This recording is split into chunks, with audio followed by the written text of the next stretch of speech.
And that's this week's Tuneful Tuesday Mystery Clip. Be the first caller to correctly name that song, and you'll win this week's mystery prize package, brought to you by Avery's in Fillaway. A short commercial break, and we'll be right back.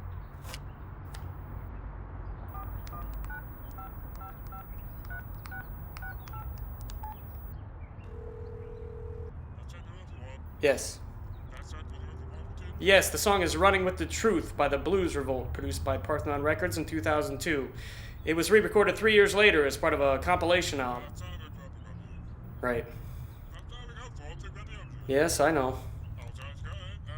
Yes. I know. Yes, and don't forget the 2-day pass. That's right. Yeah, I know. No, not really. I knew I was going to win. You'll be back on the air in 7 seconds, so... Right. Yes, I'll hold. Of course I'm not surprised. I knew I was going to win before I even picked up the phone. I knew before I turned on the radio, before I woke up this morning, before last week, before last year. I've always known. Maybe I should get something out of the way right now. Please don't lie to me, and don't bother trying to hide anything from me. No matter what it is, I know. So we'll just save you any embarrassment right now. And really, there's no need to be embarrassed, believe me. I know far worse things than anything you could possibly try to hide from me. You see, I know everything.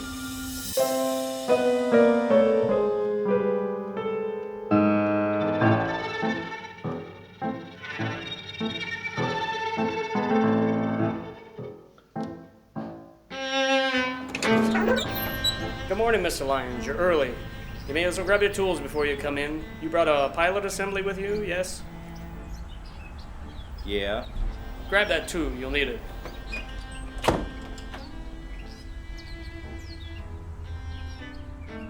That's Jerry Lyons with L&L Plumbing and Heating, here to fix my water heater. Mr. Lyons has been married for 16 years to his wife Angela. He has 3 obnoxious children, Katie, Alex, and Chester, and 2 dogs, Boris and Butch. He spends the summers fishing, attending race car events, and camping at Griffin Lake. I know all these things and everything else about Mr. Lyons, yet I've never met him until just now. It's not a trick, I promise you. It's what I've been able to do my entire life. Anything I think about, I know. And yes, I even know what you're thinking right now. Hold that thought. Right this way, Mr. Lyons.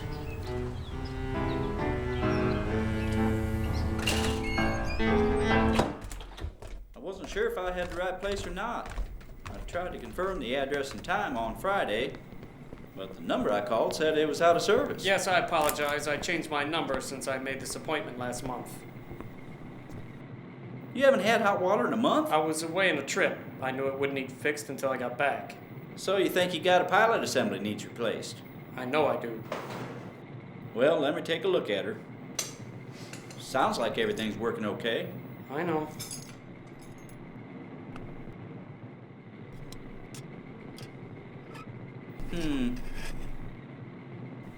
You sure it's a pilot assembly?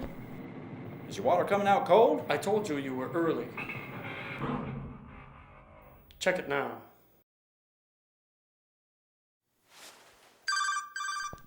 Hello, Mr. Snyder. Yeah, high 63, low 52, partly cloudy in the afternoon. Clear skies tonight. Winds out of the northeast up to 10 miles per hour. That's fine, goodbye. The weatherman from Channel 4. Hey, I've seen you before. Where have I seen you? 3 months ago on the evening news. Yeah, you were involved in solving that Jarvison embezzlement thing. Hey, you really know everything they just saying that. It's true, I know everything. What's the square root of 275? 16.58312. Who's the 9th president? William Henry Harrison. What'd I have? Really? Are you sure? I thought it was Van Buren. Harrison. What'd I have for dinner last night? You didn't eat dinner last night, but you did have a bagel and a glass of milk before you went to bed. It kept you up. Whoa. That's right.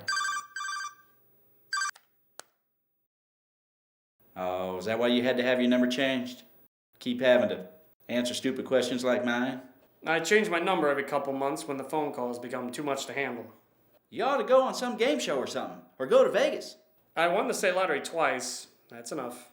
No kidding. Besides, games don't hold any interest for me. It's not as fun when you know you're going to win. Now, I don't mean to be rude, Mr. Lyons, but I have a lot of things I need to take care of this morning, so... Oh, yeah. Well, I'll get right on this. Thank you. Oh, be careful the next time you put your hand inside the water heater. Gah! Must be nice to know everything.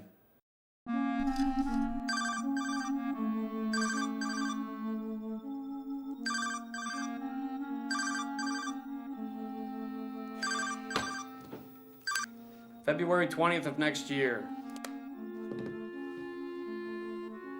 Since the internet, it has died down considerably, but I still get inundated with calls from people wanting to know what's wrong with my car, where did I lose my wedding band, should we get a cat or a dog, when am I getting a promotion?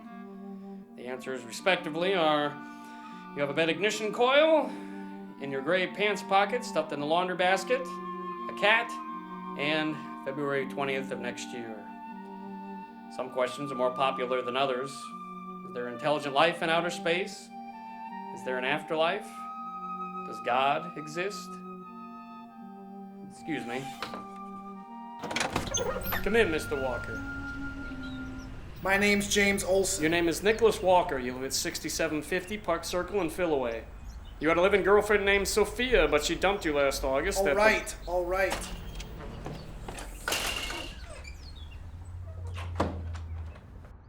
So, it's really true.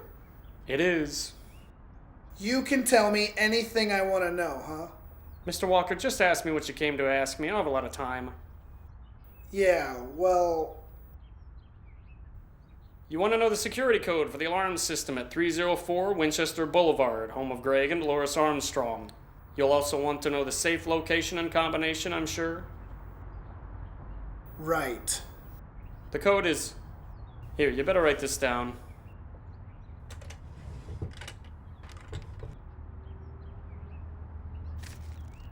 The code is 0603. It's Mrs. Armstrong's birth date. Safe can be found in the den, second door on your left as you enter the main hallway. It's behind a painting of Mr. Armstrong's mother. The safe combination is 12 right, 4 left, 3 right, and open. Okay. Anything else? Yeah. How much is in this? $5,119. Is that all? Yeah, one more thing. Mr. Walker, there's no need for that. If I wanted you caught, I would have called the police before you'd even gotten here. I guess so. Anything else? I guess not. Then goodbye, Mr. Walker.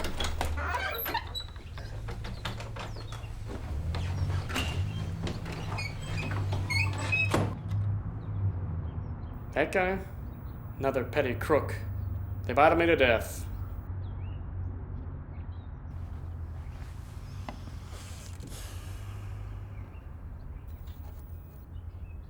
You think I'm aiding and abetting? Not really. I know what happens.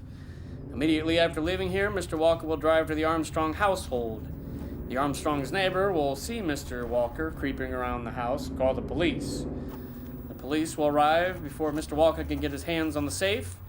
Mr. Walker will manage to elude the police penniless, and the Armstrongs will change the security code on their alarm system when they return home from vacationing in the Caymans. Mr. Walker thinks...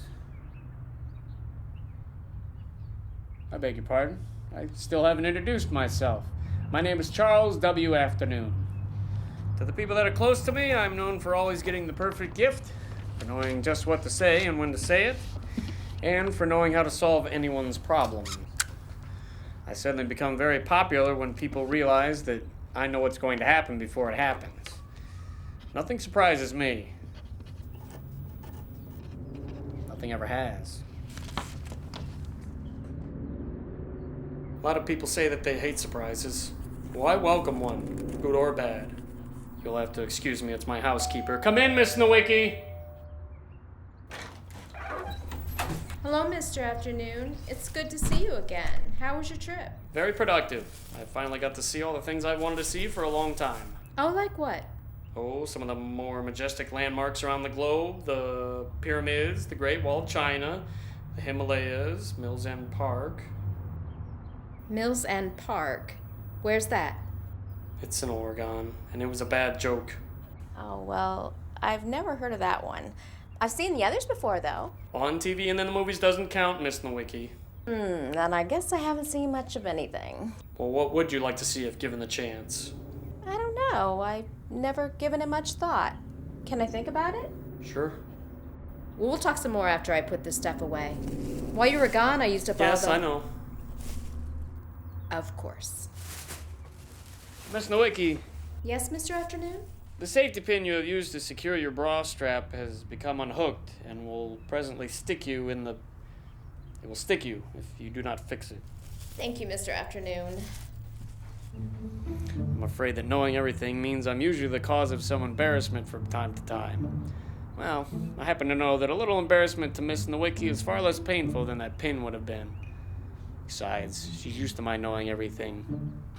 Miss Nowicki has never been married and hasn't been in a healthy relationship for many years. I know she goes out on Mondays to the local coffee shop to meet with her friends for chit-chat and cards. She reads horror novels, enjoys going to rummage sales, collecting spoons, and Miss Nowicki, unfortunately, is in love with me. Did you say something, Mr. Afternoon? No. Oh, I've thought of the place. Yes, you want to go to Niagara Falls. You'll enjoy that. Although you'll enjoy it more when you visit from the Canadian side, which you will. Don't worry, Miss Nowicki, you'll get there before you die. And when is that? When is what? When will I die? I don't know. Yes, you do. Oh, I don't. Will I get chopped into little pieces by a crazed axe murderer? No. Will I get crushed to death by one of those cement roller thingies? No. Will I die at the laundromat? A laundromat? Well, if I knew I was going to die at the laundromat, I'd just never go. You're very clever, but no. Oh, Mr. Afternoon, just tell me. No, if you guess it right, I might tell you. That's the rule. Will I go to heaven or hell? I don't know. Well, it's good to have you back. This place wasn't the same without you. I'm gonna go get the mail. I forgot to grab it on my way in. I know. Do you mind if I have a cigarette while I'm out? You'll have one whether I give you permission or not. Miss Nowicki will die of overeating at the age of 62. And whether she'll go to heaven or hell, no comment. I know when and how she'll die. I know when and how you'll die. And I know when and how I will die. I could prevent it, of course, and I have, but then I knew the next instance when I would die. I could go on preventing it indefinitely, but, well, nobody can live forever. Oh, and by the way, don't bother asking me the details of your death. You won't die tomorrow, but you don't have an eternity either. Miss Nowicki, Charlotte, has been my housekeeper for about a year now. She comes over once a week on Tuesdays. She cleans the place, of course, but we also talk quite a bit. She knows that I know everything, which means that she knows that I know that she loves me. But she's never brought it up in conversation. She's afraid it would be awkward and is sure that I'd respond negatively, so she doesn't dare open her mouth. She's right, of course, it would be awkward, but my response, well, you see, I love Charlotte too. She's the closest person to me. She doesn't know that.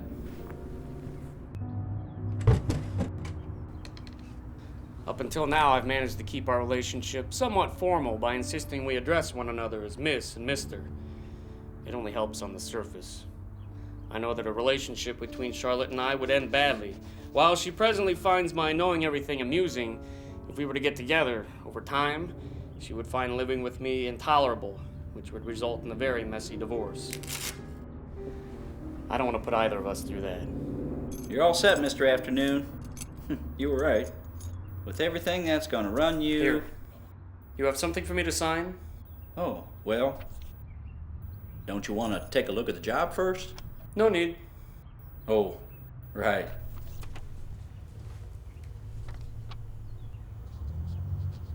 Hey, listen. I gotta know something personal. Can you tell me if my wife's cheating on me? Mr. Lyons, I can tell you with certainty that your wife is very faithful to you. Oh, good. I wish I could say the same about you. Goodbye, Mr. Lyons.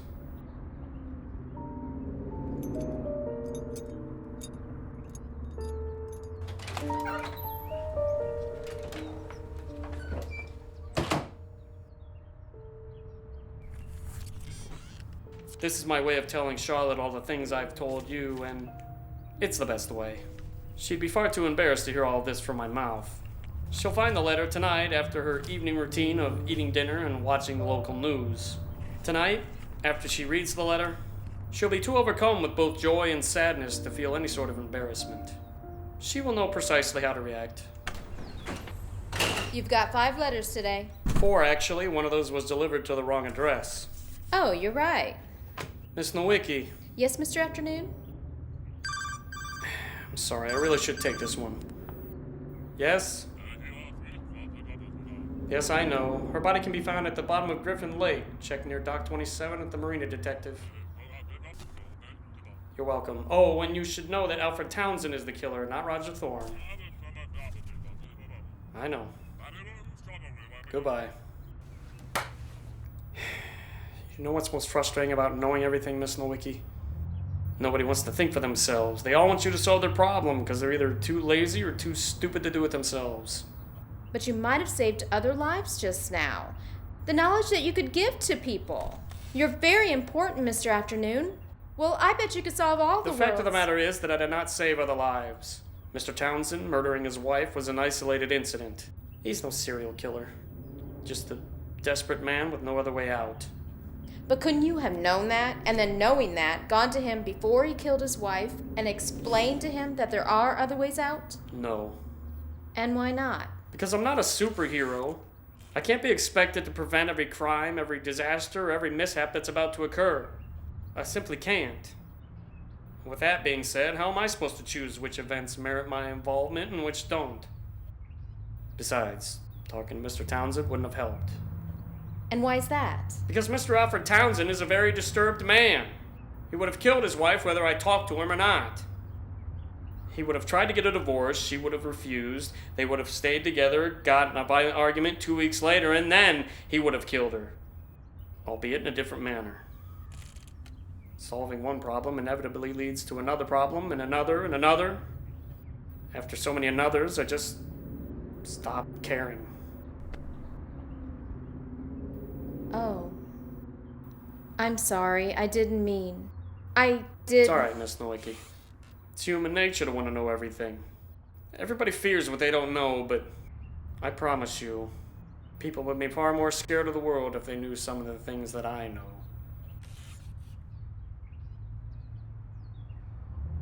Could you do me a favor? Anything. Could you take that misdelivered letter to its rightful owner? It's somewhat urgent news for him. I can do that. It goes to 1322 South Street. I know. After that, you can take the rest of the day off. Are you sure? Miss Nowicki, the house is already spick and span. I just got home last night. Well, if you're sure. I'm sure.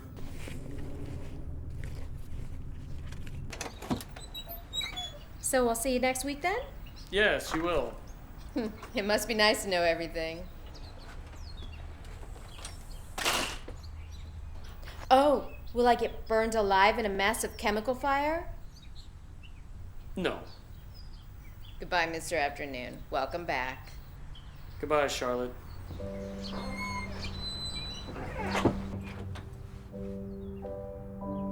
Must be nice to know everything.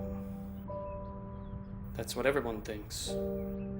I tell people how I've won the lottery, how I can speak and write in any language, or how I can avoid any injury, and they immediately want the knowledge I have. What people don't understand is that knowing everything is not the same as being able to do everything. You know, I've never read a book or watched a movie my entire life. I know them all, and how they all end. I've never had a single creative thought of my own. I can't imagine about things. I don't daydream. I wonder about nothing. I marvel at nothing. I just can't. That void is the price I've paid since birth. There are no surprises in store for me. Once you know something, there's no going back. And in my case, forward or back, there's never been anywhere to go. Just a mental standstill.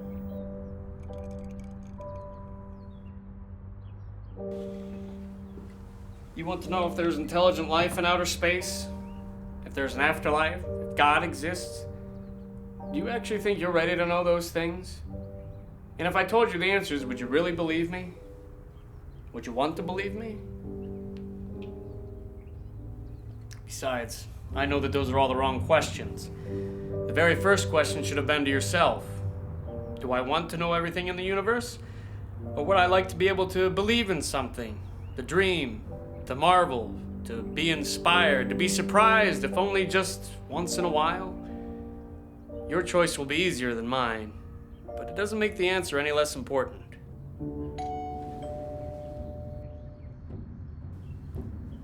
As far as an afterlife is concerned, I will give you one comforting hint. Enlightenment is an option. I'll choose ignorance. What about you? You lying son of a bitch!